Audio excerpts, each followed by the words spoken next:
primer video de la unidad número 4 y esta unidad será abordada con 4 videos en total.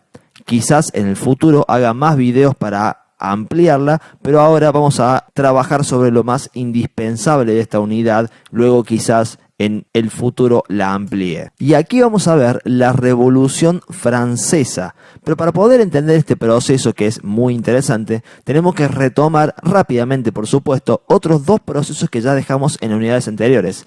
El primero de los cuales es la expansión ultramarina, que nosotros oportunamente explicamos en la unidad número 2 en aquellos videos ya pasados. Y también la revolución industrial que explicamos en la unidad número 3 en los videos anteriores también. No los voy a explicar de nuevo porque ya para eso están esos anteriores videos, sino que aquí obviamente profundizaremos el trabajo sobre la Revolución Francesa. Ahora bien, ¿por qué cito de nuevo estos temas de la expansión ultramarina y la revolución industrial? Bueno, porque estas 2 revoluciones, la francesa y la industrial, junto también y de manera más indirecta, pero no menos importante, con la expansión ultramarina, estos 3 procesos van a terminar convirtiendo a la burguesía en la nueva clase dominante a nivel mundial.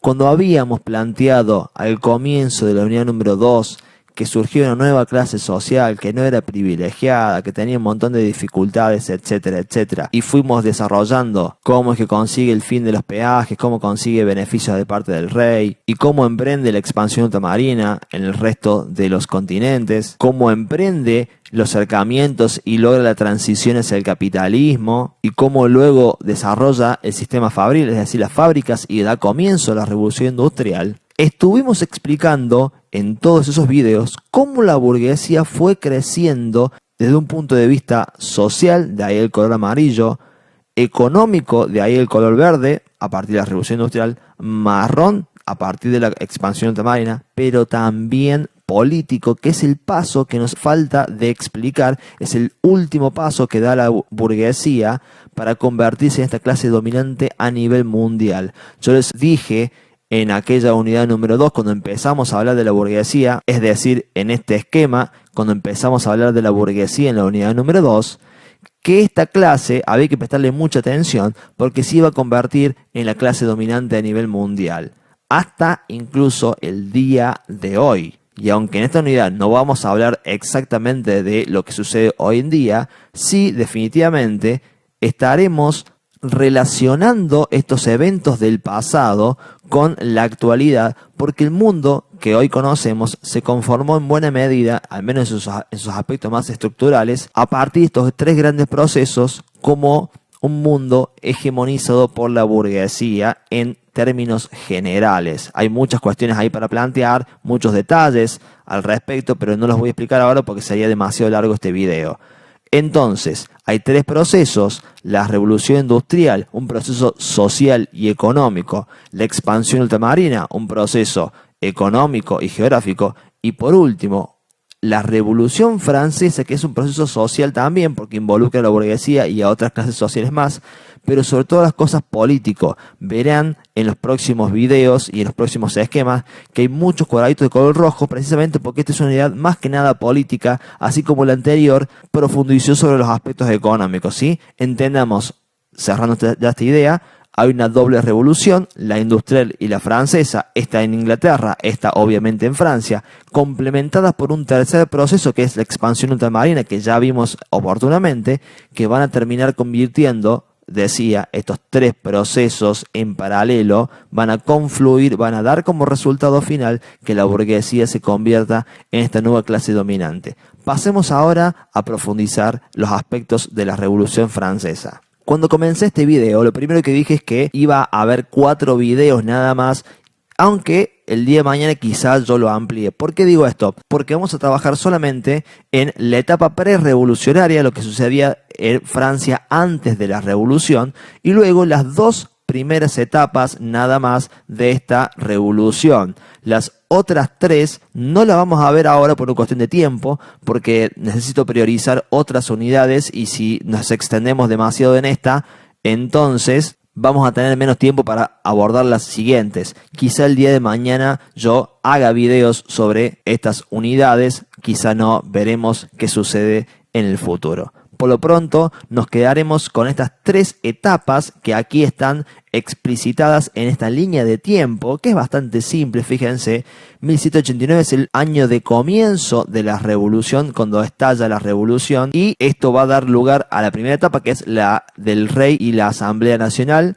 que luego en 1792 va a ser reemplazada por la Convención Jacobina. Allí también estallará la guerra contra las demás potencias monárquicas. Ya voy a explicar todo esto, no se mareen, no pretendo entenderlo ahora, porque a medida que vayamos recorriendo cada uno de estos estadios lo van a ir comprendiendo mejor, para dar paso luego al directorio, el consulado, el imperio, etcétera, etcétera, siempre permanentemente en guerra con las demás potencias monárquicas. Aquí también en línea de tiempo podemos ver debajo una serie de hechos muy importantes, por cierto, muy importantes, que dan cuenta de los cambios de etapa y de algunos sucesos también muy relevantes en esta historia. Trabajemos ahora en la etapa pre-revolucionaria, lo que se dio a conocer como el antiguo régimen. En otras palabras, lo que sucedía en Francia antes de que ocurriera la Revolución Francesa. Bien, en primer lugar tenemos el sistema de poder del absolutismo. ¿Qué quiere decir esto? Quiere decir que el rey, por eso hemos utilizado el adjetivo real, tiene el poder absoluto, tiene los 3 poderes. Estos poderes que ustedes han estudiado seguramente en ciudadanía y participación, en formación ética, formación cívica, no importa cómo se llame la materia, de el poder ejecutivo, el poder legislativo y el poder judicial, cada uno ocupado de tareas distintas. El legislativo elabora las leyes, el judicial juzga, determina si esas leyes están siendo cumplidas por los individuos, por el Estado, etcétera, etcétera, por las empresas, por las organizaciones, etcétera. Y el ejecutivo es el que implementa, el que lleva a cabo, el que actúa y pone en vigencia las leyes que el legislativo elabora. Bueno, esta división de poderes, que ustedes seguramente habrán estudiado como una división de poderes, no existía, insisto con esto, no existía durante la etapa de la Francia pre-revolucionaria. El rey tenía todo el poder. El rey hacía las leyes que quería, juzgaba cuando éstas estaban siendo cumplidas o no, y las llevaba a cabo como él quería. Nadie podía discutirle al rey. El rey tenía todo el poder en un sentido legal. Y aquí hago una pequeña aclaración. Es cierto, si uno profundiza en el análisis, que ninguna persona puede tener realmente todo el poder, que no es posible para una persona, para el rey en este caso, y menos en la edad moderna, controlar absolutamente todo lo que sucede en su país. No, es cierto, en la práctica no tenía un poder absolutamente total. Sin embargo, era completamente legal que el rey hiciera y deshiciera lo que a él se le ocurra con cualquier cosa que suceda dentro de su país. Fijémonos aquí en este mapa. Este es el reino de Francia. El rey puede hacer y deshacer lo que él quiera dentro de las fronteras de este reino, con todos, y me refiero que es libre de tomar los bienes, las propiedades, las cosas que son de cualquier persona, ahí hasta también la vida. El rey puede condenar a muerte cualquier persona, a cualquier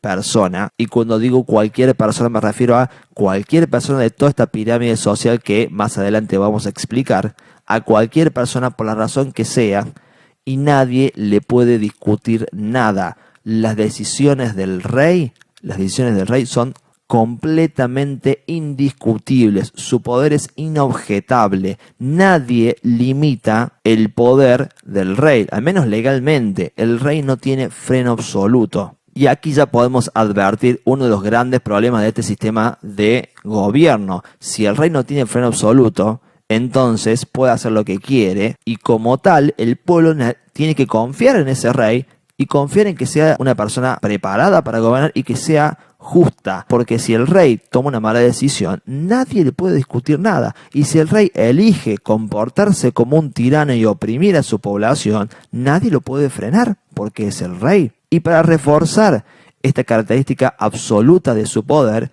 está el fundamento, la razón por la cual el rey gobierna.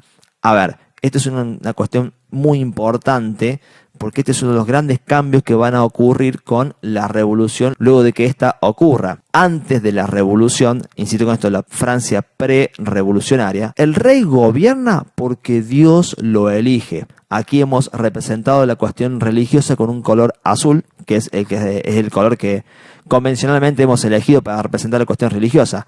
La soberanía, la capacidad para mandar, eso es soberanía, tiene un origen divino. Dios elige al rey y por ende el rey tiene derecho a gobernar al pueblo porque el rey ha sido elegido por Dios. Vamos a hacer un par de declaraciones. Cuando decimos Dios nos referimos al Dios de los católicos, porque Francia en este momento es católica. No hablamos de los protestantes que también existen en este periodo, no hablamos tampoco de los judíos, no hablamos de los musulmanes que también existen, pero nos interesa en este momento el Dios católico. Y aclaro también que esta no será una clase sobre religión, no me interesa demostrar qué Dios es mejor o qué religión es mejor, no va de eso esta materia, ni tampoco obviamente esta unidad, pero sí analizar cómo es que la religión, en este caso católica, se relaciona, se imbrinca con la cuestión política. Volviendo entonces, el rey es elegido por Dios y el pueblo por ende tiene que obedecerle. El rey no tiene que responderle nada a el pueblo, no tiene que dar cuenta de nada ante el pueblo. El pueblo no tiene derecho en este concepto a reclamar al rey porque el pueblo no elige al rey. Escuchen bien esto, el pueblo no elige al rey, el rey es elegido por Dios.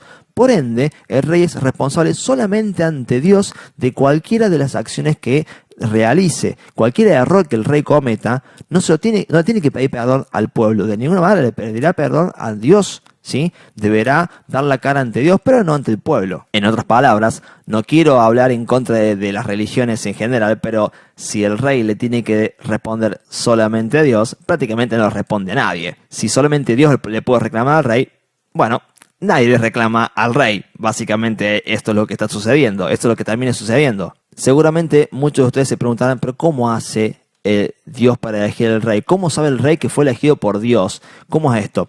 Bueno, básicamente, cada vez que un rey es coronado, recibe la corona de parte de un obispo o de un arzobispo o a veces hasta del papa, simbolizando que recibe la corona de Dios. No quiere decir que el papa sea Dios o que el obispo sea Dios o que el arzobispo sea Dios. No, chicos, no lo confundan así. Pero la idea, otra vez simbólica, no lo tomen de manera literal. De manera simbólica, figurativa, el rey termina recibiendo su corona de parte de Dios. Por otra parte, sabemos que el cargo de rey es obviamente hereditario, con lo cual, con que el primer rey haya recibido la corona de esta manera, los sucesivos reyes, todos hijos o nietos o bisnietos, etcétera, del primero, repiten este ritual en el cual un obispo, arzobispo o el papa le da la corona al rey, simbolizando que Dios sigue eligiendo a ese rey, a su hijo, a su nieto, a su bisnieto y así con todo el linaje de este rey. Lo importante de todo esto, chicos, no es si realmente Dios elige al rey o no, sino que se utiliza la religión, y a Dios obviamente, para justificar por qué el rey tiene el poder absoluto. El rey gobierna y hace lo que él quiere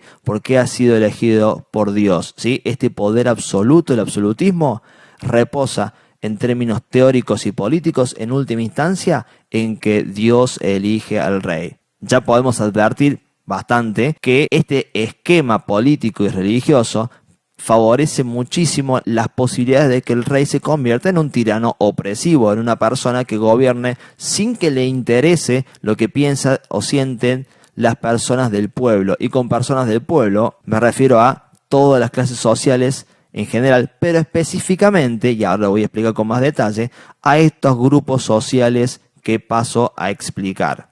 Sucede que la sociedad francesa de antes de la Revolución es una sociedad estamental. Concepto, fíjense, que nosotros vimos en la unidad número 1, una sociedad estamental, como la del feudalismo. Es decir, que la posición social es hereditaria. Aquí habíamos planteado en aquella unidad, le digo rápidamente, que los nobles son siempre hijos de nobles y su condición nunca cambiará en la medida que lo heredan por una cuestión de sangre. Así sucede con los campesinos, así sucede con el clero. Y así mismo sucede aquí de nuevo con la nobleza, con el clero, los campesinos. y con tres clases sociales nuevas que no les costará mucho a ustedes entender. Primero, la burguesía, que hemos subdividido en dos grandes grupos: la gran burguesía comercial, es decir, los ricos mercaderes ligados al comercio internacional, a este comercio que nosotros explicamos en la unidad número 2, que va de continente en continente, de país en país, y que brindaba importantes ganancias y que luego va a aumentar muchísimo más esas ganancias gracias a la expansión ultramarina, que también vimos en la unidad número 2. Y por debajo de ellos está la pequeña burguesía, que son los pequeños comerciantes y artesanos que venden, por supuesto, dentro de la ciudad, que se asemejan bastante a la burguesía en sus comienzos, como los vimos en la unidad número 2. Pequeños comerciantes que tenían su tienda, su puestito, sí, que vendían algunas mercaderías de escaso valor y que por supuesto no ganaban grandes ganancias como la que tenían los grandes burgueses, que supimos explicar también en la unidad número 2, aquí mejor representados, y fíjense que estas personas viven mucho mejor. Por último, también tenemos en Francia a los trabajadores urbanos o sans-culottes, que son aquellos trabajadores que reciben un salario por el trabajo que hacen y que trabajan en general para la pequeña burguesía. Son empleados de comercio o empleados de artesanos que trabajan en pequeños talleres. Hago una pequeña aclaración acá que es fundamental. En Francia no hay fábricas, en Francia no hay revolución industrial. Aclaro esto porque seguramente si yo digo hay trabajadores urbanos, entonces son proletarios urbanos, y entonces automáticamente muchos de ustedes van a pensar, equivocadamente, que estamos ante la presencia de un nuevo sistema fabril y que en Francia también hay industrias. No, las industrias en este periodo de tiempo están solamente en Inglaterra, en Gran Bretaña. Este paisaje dejémoslo solamente para la unidad número 3, para Gran Bretaña, y en Francia no lo posicionemos, por favor. En Francia hay trabajadores urbanos, pero no trabajan en fábricas como estas, sino en puestitos como estos, como vendedores, etcétera, como empleados de comercio, o bien en talleres como los que están apareciendo ahora en pantalla. Esta sociedad que hemos representado con una pirámide social nos presenta dos estamentos muy bien diferenciados: los privilegiados, el rey, el clero y la nobleza, y los no privilegiados. Los no privilegiados son todos estos cuatro clases sociales que son representados en la Francia de la pre-revolución como el tercer estado. Hay un primer estado, el clero, un segundo estado, la nobleza, y el tercer estado, que es el de las clases no privilegiadas. Estos son, fíjense, el 95% de la población, son la abrumadora mayoría de toda la población francesa. Sin embargo, estas personas no tienen privilegios, mientras que estos sí. Cuando hablamos de privilegios nos referimos a derechos políticos y económicos desiguales. ¿Cuáles, por ejemplo? Bueno, a ver, aunque el rey tenga poder absoluto, necesita obviamente de la alianza con el clero, con la Iglesia Católica, para poder fundamentar su poder, lógicamente, y también necesita de funcionarios que le ayuden a controlar el Estado. Nosotros habíamos planteado en la unidad número 2, con el desarrollo de la modernidad, que para fortalecer su poder, los reyes comenzaron a concentrar toda una serie de poderes y aptitudes anteriores, y entre ellas desarrollar una burocracia, es decir, un conjunto de funcionarios, un conjunto de colaboradores con los cuales poder aplicar de manera más efectiva su poder, y que muchos de los señores feudales y de los nobles en general se sumaron a esa burocracia. Otros, bueno, se enfrentaron en contra del rey, en contra de su ejército profesional, etcétera, etcétera. Ya explicamos eso, no lo voy a volver a explicar. Pero sí quiero decirles que estos señores feudales y demás nobles que se sumaron a la burocracia consolidaron de esa manera el privilegio de participar políticamente en el gobierno. En otras palabras, el clero, a través de la religión, y la nobleza, a través de esta burocracia de funcionarios, desarrollaron y consolidaron derechos políticos que ninguno de estos otros sectores tenían. Y aquí hago una aclaración especial. Quienes más sienten esta incapacidad de ejercer sus derechos políticos, esta incapacidad de influir en el gobierno, es la gran burguesía comercial. ¿Y por qué digo esto? Porque la gran burguesía comercial, estos que nosotros hemos representado en esta imagen, en la unidad número 2, son en buena medida casi tan ricos como la nobleza, tienen el mismo nivel de riqueza, sin embargo, por no ser privilegiados, no pueden influir en el gobierno. Esto es fundamental comprenderlo, porque la gran burguesía ha encontrado un límite en este tipo de sociedad. La gran burguesía, esta que ha tejido redes comerciales formidables, que ha amasado grandísimas ganancias, que se ha lanzado mar allende para encontrar nuevos continentes y para tejer redes comerciales que sean intercontinentales, que ha conectado a todo el mundo. Esta gran burguesía, insisto, que es formidablemente rica, no tiene peso político. Y la gran burguesía dice, no puede ser que tengamos la misma cantidad de riqueza que la nobleza y no podamos hacer oír nuestra voz ante el rey. No puede ser que el rey nos tenga como no privilegiados, que no nos escuche, que no podamos influenciar en el gobierno en términos generales si tenemos la misma riqueza que la nobleza. La gran burguesía, como decía, en otras palabras, tiene una clara vocación de poder, o sed de poder, díganlo como quieran, ambición, si quieren usar la palabra también es correcta, de trepar en la pirámide, por supuesto, y ya ser una de las clases dominantes. Este es un resultado que va a conseguir luego de la Revolución Francesa y ya explicaré mucho más adelante por qué en otro video, porque bueno, sería demasiado largo hacerlo aquí. Las otras clases sociales son mucho más humildes, los campesinos y los trabajadores urbanos, y la pequeña burguesía son mucho más pobres realmente, pero bueno, también sufren el hecho de no poder ejercer su influencia en el sistema político. Recordemos que este sistema político era bastante concentrado y el rey realmente a veces podía ejercer como un tirano porque, insisto, con lo que explicamos recién, no había quien le pudiera poner límites. Pero no solamente hay una desigualdad política, hay una desigualdad también que es económica. ¿Y por qué digo esto? No lo digo solamente por la desigualdad de que unos sean más ricos que otros, sino sobre todo porque estos de aquí arriba, por ser privilegiados, no pagan impuestos. El clero y la nobleza no pagan impuestos y de hecho el clero tiene un beneficio extra que es el de cobrar el diezmo. Es decir, el clero tiene la potestad de cobrarle el 10% de lo que gana a la gran burguesía comercial, a la pequeña burguesía, a los campesinos y a los trabajadores urbanos. De manera obligatoria, el diezmo en este periodo no es optativo. Yo sé que algunos de ustedes van a la iglesia y aportan a veces el diezmo a su pastor, a su sacerdote, etcétera, etcétera. Bueno, pero lo hacen de manera voluntaria. Eso no ocurría en la Francia pre-revolucionaria. Antes de la Revolución Francesa, el diezmo es obligatorio, no es una opción.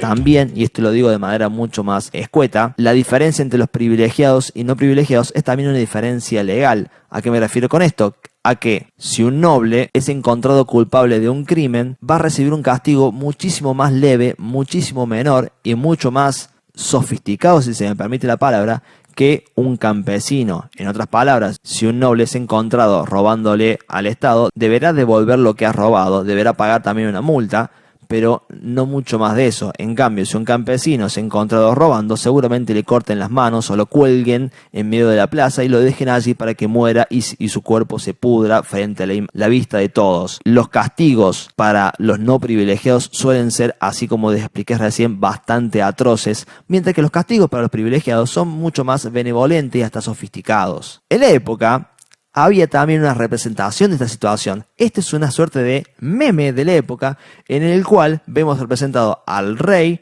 al clero y a la nobleza sobre el tercer estado. El resto del pueblo está soportando el peso de estos dos sectores sociales, el clero y la nobleza, y por supuesto de su majestad el rey. Lo último que quiero decir al respecto de esta pirámide es remarcar la importancia de esta franja. Esta franja yo la he ampliado, la puse mucho más gruesa para simbolizar que nadie cambia de estamento. Los que son no privilegiados vivirán toda su vida y morirán siendo no privilegiados. ¿A qué me refiero con esto? A que ningún gran burgués ocupará un cargo de la nobleza porque simplemente sus padres no son nobles. De lo contrario, sí se haría parte de la nobleza. Ninguna persona de la pequeña burguesía llegará jamás a ser noble, ni tampoco campesinos y trabajadores urbanos.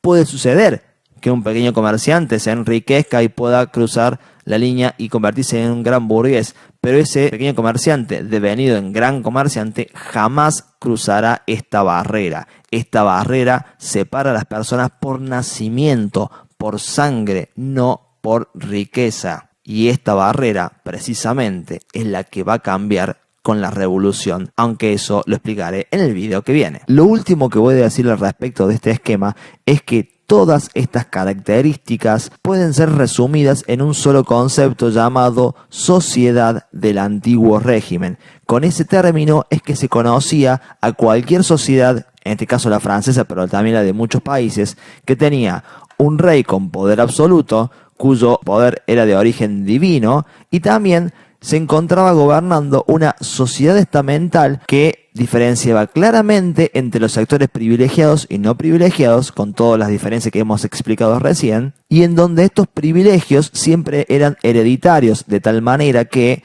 era imposible atravesar esta barrera que recién acabamos de explicar. Hago esta aclaración porque seguramente muchos de ustedes van a encontrar el término de sociedad del antiguo régimen en muchos manuales, y este es un término que no debería sonarles extraño o raro, ya que nosotros lo hemos explicado a partir de estos tres conceptos. Muy bien, entonces tenemos un sistema político que es claramente concentrado y potencialmente, posiblemente tiránico. Tenemos que el origen del poder del rey está en Dios, en la religión, y tenemos una sociedad que es evidentemente desigual y evidentemente injusta.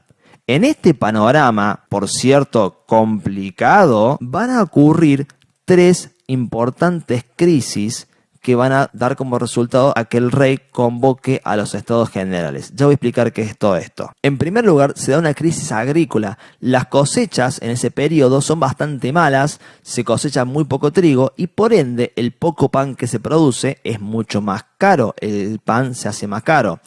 Y si el pan se hace más caro, los campesinos y los sans-culottes, es decir, estos sectores que son los más pobres, van a protestar porque el pan está más caro y realmente a ellos les pesa muchísimo. Si el pan, que es su principal alimento, es muy caro, esta gente pasa hambre en serio y algunos de ellos realmente pueden morir de hambre. Esta es una situación realmente complicada para estos sectores pobres. Para los demás, no tanto. Para la pequeña burguesía, mal que mal la pilotea, como quien dice hoy día, y estos ni se enteran del precio del pan porque realmente tienen mucha plata. Pero aquí, estos de acá realmente van a sufrir esta crisis agrícola. También va a ocurrir una crisis de las manufacturas. ¿A qué me refiero con esto? Buena parte de los pequeños burgueses son comerciantes, pero otros son artesanos y elaboran prendas de vestir, por ejemplo, que compiten con las mismas prendas de vestir que elaboran en Inglaterra, en Gran Bretaña, a través de las fábricas, estas que vimos en la unidad número 3, la unidad anterior.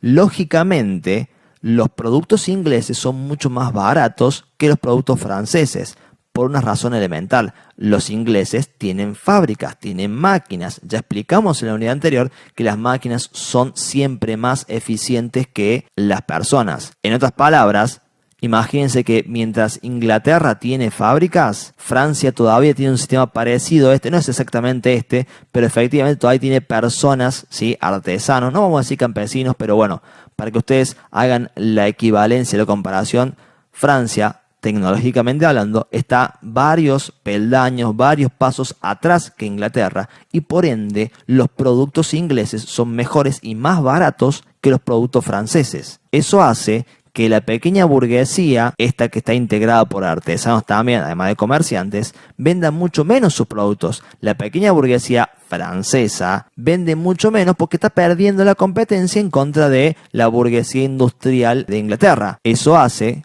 por otra parte, que aumente la desocupación. Y con esto nos referimos a que buena parte de estos trabajadores urbanos de los sans-culottes que trabajaban en los talleres de la pequeña burguesía y en los pequeños comercios de la pequeña burguesía también, se empiezan a quedar sin trabajo.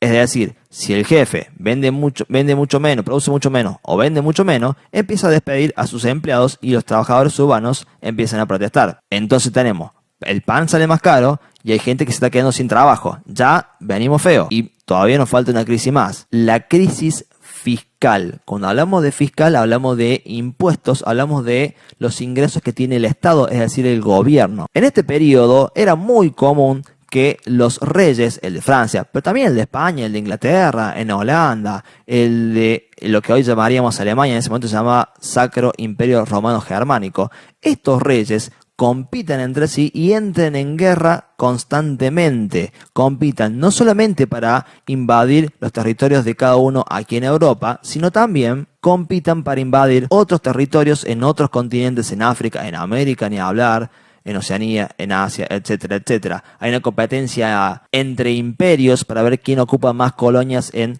América, en África, Asia, Oceanía, etcétera, gracias a la expansión ultramarina. Y el problema de todas estas guerras, y el problema de todas las guerras en general de la humanidad, es que son jodidamente caras. Todas las guerras en la historia de la humanidad han sido muy caras y tienen sentido desde un punto de vista económico, por supuesto, en la medida que uno gane las guerras. Pero en ese momento Francia, al reino de Francia, no le estaba yendo muy bien en las guerras que tenía en contra de otras potencias, y por ende el Estado, el gobierno, estaba perdiendo plata, estaba perdiendo fondos, y entonces, para poder mejorar sus ingresos, el rey dice, bueno, vamos a poner un impuesto a la nobleza. Vamos a poner un impuesto a la nobleza. Yo les dije a ustedes que en virtud de esta situación de privilegiados y no privilegiados, la nobleza no pagaba impuestos. Pero ahora, como el Estado no tiene plata, por eso hemos puesto color verde para hablar de la economía y rojo de la cuestión política, el Estado no tiene plata, le hace falta plata, entonces van a inventar un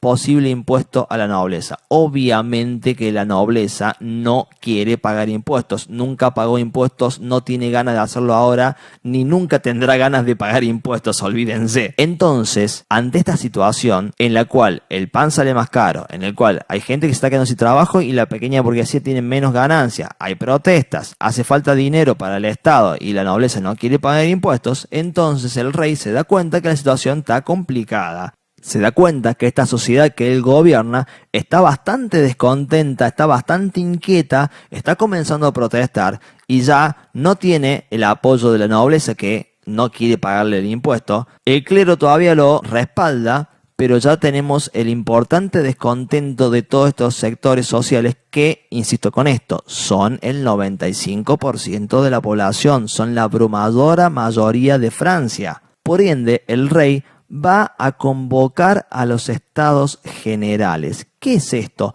Esta es una estrategia que tenían los reyes, cuyo poder era absoluto, para evitar crisis políticas y sociales de envergadura, de gran tamaño. ¿Qué significa esto? Significa que el rey se va a reunir con los representantes del primer estado, con los representantes del segundo estado y con los representantes del tercer estado.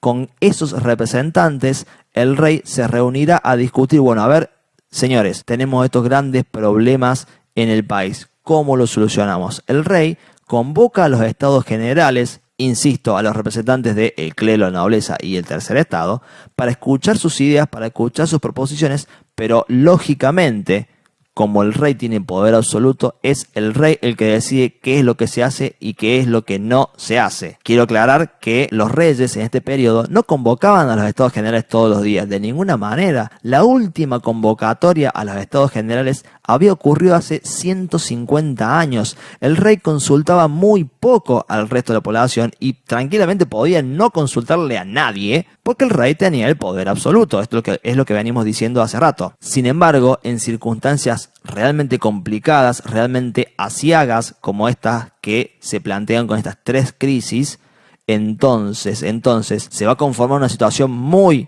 compleja, muy inestable, muy favorable a las protestas. Y el rey va a tomar la decisión de, bueno, ahora sí, los vamos a llamar a los estados generales porque si no, la cosa se pone muy peluda. Y esta convocatoria a los estados generales es lo que va a dar el puntapié inicial para que ocurra la Revolución Francesa. Pero esto no lo voy a explicar aquí porque se va a hacer demasiado largo el video, lo veremos en el próximo video.